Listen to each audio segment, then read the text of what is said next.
all concerned for the future of humanity? And do you feel like there's something you're here to do, but you're not entirely sure what? Well, today we'll look at where humanity is right now, what our future holds, and the part that we are all here to play. This is the fourth and final episode in a 4-part series exploring my new book, Unity: How the Universe, the World, and You Really Work. So in part 1, we covered how the universe, consciousness, and energy work. In part 2, we covered how we as human beings are designed to function. And then in part 3, we look at the human-made systems that are currently controlling the world. So in this episode, we're going to walk through 3 different sort of concepts. The process of individual awakening, what exactly is unity consciousness and how do we create it, and then collective ascension and where the future of humanity is headed and how do we all ascend together. Make sure you check out the first 3 episodes. The link is in the description. Let's dive in. So part 4 starts with chapter 17, Individual Awakening. Now in part 3, we explored the systems of control that make up the human-made world. And the agenda of a small group of people is to control the world and all of society. Now the human condition is that we come here as spiritual beings to experience this physical realm. And in the process, we forget the truth of who we are as an energetic being ultimately and a soul. We each have the opportunity to make daily decisions that affect our overall journey and the individual timeline of our life. But more and more people are awakening and beginning to see the truth of the world and the systems that we live within, as well as the truth of who we are. So what is spiritual awakening? I just want to jump to the book and read a short extract. Spiritual awakening is becoming aware of that which relates to regions beyond the 3-dimensional nature of Earth. It is becoming aware of the reality of what is happening in your internal and external worlds just beyond this immediate physical reality. Awakening is about asking questions and discovering the truth about yourself, the world, and the universe. It is the process of seeing the world and yourself for what it is. It is shifting from living in darkness, fear, reaction, suffering, and separation to light,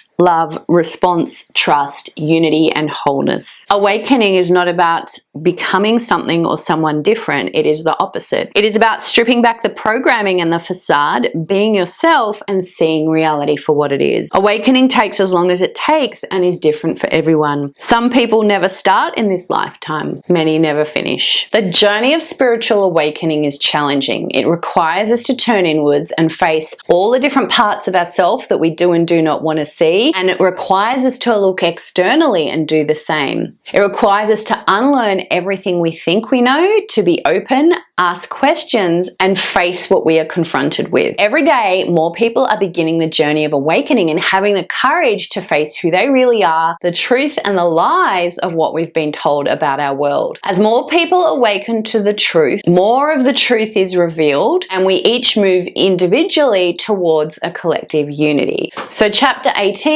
explores unity and unity consciousness. Now we know that humans have had a huge impact on the planet. So yes, our human-made systems have created a lot of destruction with short-term gratification and often a lack of consideration for the long-term consequences. The biggest problems currently facing humanity and planet Earth include morality, freedom, and control. We've forgotten we're sovereign beings with free will and choice, and we're on the brink of being taken over if we let it happen.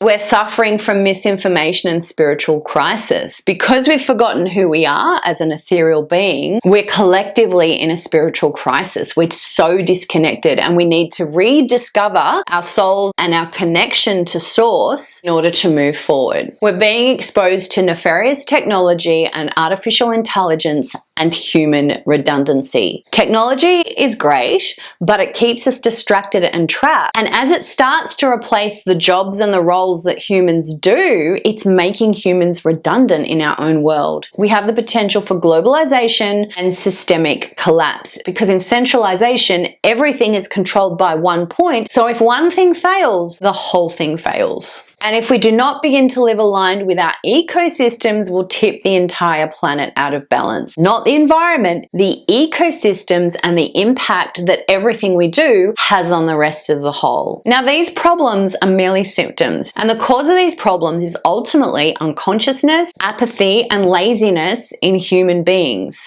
Most of all, while we continue to live separated, divided, and polarized from one another, we will continue to fail to consider others and the whole that we're all a part of. Humanity has to change and stop allowing these current artificial human-made systems of control to just continue to prosper. We've got to awaken individually so we can start to make different decisions and disengage from this reality and move into unity consciousness. So what exactly is that? Unity consciousness is fifth density consciousness. It is a level of consciousness, awareness, and understanding that every being and everything is a drop in the ocean. Everything is unique, significant, sovereign, and part of a whole. Unity consciousness is living aligned with universal and natural law and our true essence. Unity consciousness is acting in the best interests of both the individual and the whole. Unity consciousness is living with consideration of the needs of the self and the whole, and understanding that if we hurt ourselves, we hurt the whole, and if we hurt the whole, we hurt ourselves. Unity consciousness and natural law consider the impact on everything and everyone in every choice. Is it good for me and every part of myself? Is it good for other people and all of humanity? Is it good for the planet and all species, ecosystems, and aspects of life? If this is making sense and filling in some gaps, then make sure you hit like and subscribe, and thank you. So chapter 9 jumps into collective ascension. Now, we live in a world of rhythms, cycles, energy, and vibration at every scale. Everything is energy. And in part 1, we explored how universal law tells us naturally that everything will rise and fall in cycles within cycles. So where humanity and planet Earth are right now is a part of a natural cycle of ascension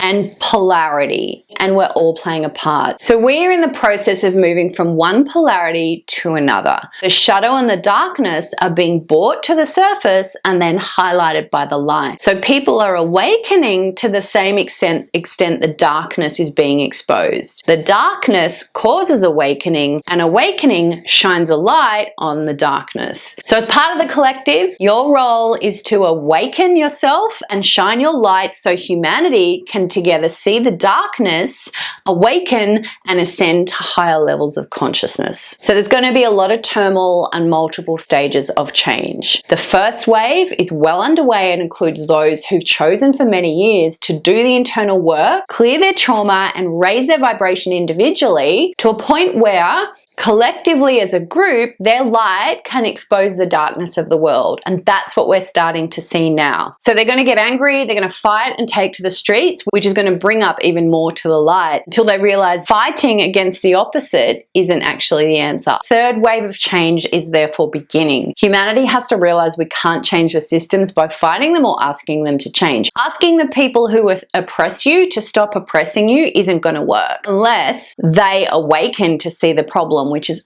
actually pretty unlikely at this point. Instead, we must detach ourselves from these old systems and create something new, which will then move everyone over here and allow these systems to collapse and crumble because there's nothing supporting them. Now, we each have our journey of individual awakening within a collective ascension of humanity as we shift towards a higher unity consciousness. And all you can do is play your own part. You cannot force or impose awakening. You cannot force yourself or other people to sense, think, feel, act or intuit things differently, even when you consciously know the current reality is not working and needs profound change. You cannot tell people what is happening and ask or demand they see the world for what it truly is. You can show them, but you have to accept for them to choose to perceive, experience, and know it for themselves. They must shift their energetic frequency and consciously choose a different, more united way or not. You have to experience the dark to understand and desire the light. light or lack of dark. You have to experience the bad to understand and desire the good. You have to experience the good or the light to appreciate the lesson in the dark and the bad. Humanity has been in the darkness for long enough. The pain and suffering of this have finally become too much to bear. The pain and process of waking up, seeing the world, working through your trauma and shifting your frequency is less than the pain of continuing as we are. What is happening externally in the world is a projection and a reflection of what is happening internally within humanity and the individuals.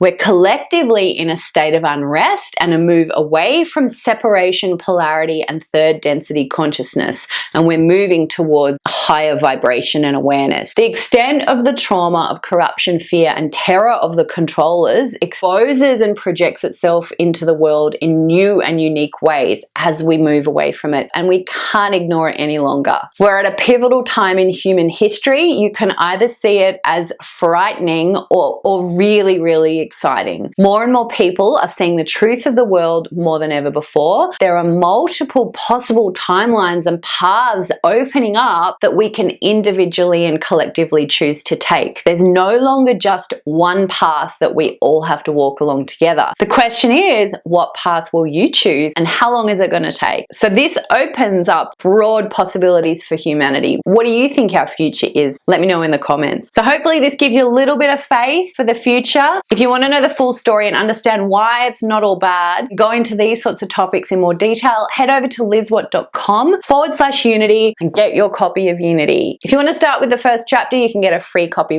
while you're there. Otherwise, the 4 parts of this series will appear on the screen or the links are in the description. Thank you so much for joining me. I hope this gave you a little bit of insight into some of the big questions that you're asking and Unity attempts to answer for you and shortcut your process and your journey. Have a great day and I will see you next time.